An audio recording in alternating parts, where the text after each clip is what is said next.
அனைவருக்கும் வணக்கம்.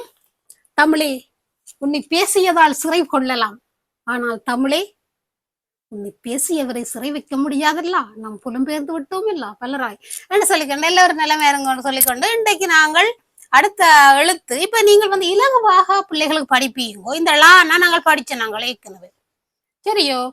மற்றது இந்த நான் இந்த பியூட்டியே என்னென்றால் என் பியூட்டியில் என் டியூட்டி அந்த ஈஸி வே இல்லை. அப்ப நான் இப்படி ஸ்லாண்டுகள், கமாக்கள், இப்படி லைன்ஸுகள், வேர்டிக்கல், ஹொரிசோண்டல் எல்லாம் நான் இலகுவாக இந்த ஃபர்ஸ்ட் வீடியோ பார்த்தா தெரியும்.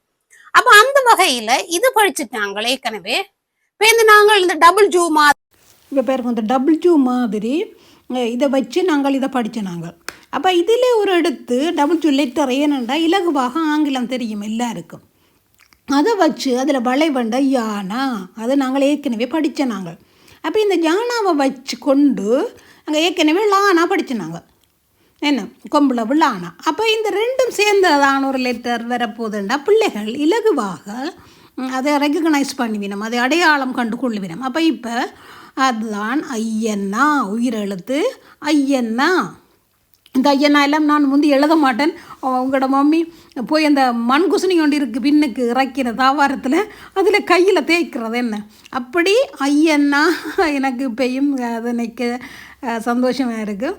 அப்போ இந்த ஐயன்னாவில் இப்போ இந்த 1-2 வார்த்தைகளை தான் படிப்பீங்க. இப்போ ஐயர்ண்டா ஹிந்து ப்ரீஸ்ட். அப்போ ஒன்று இப்போ தீயண்டா ஒரு எழுத்தில் ஒரு சொல் என்ன அப்படி 1-2-3 லெட்டர்ஸ் உள்ளது பிள்ளைகளுக்கு சொன்னால் இலகுவாகவே கற்றுக்கொள்வினம். அதை மாதிரி ஐம்பூதம், ஐந்திணை, ஐம்பெருங்காப்பியங்கள் எல்லாம் கிணக்கு இருக்குது.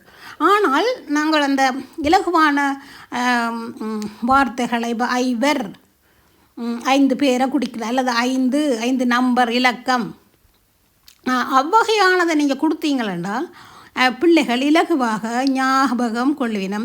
நீங்களும் கொடுத்துங்கோ. Happy happy happy.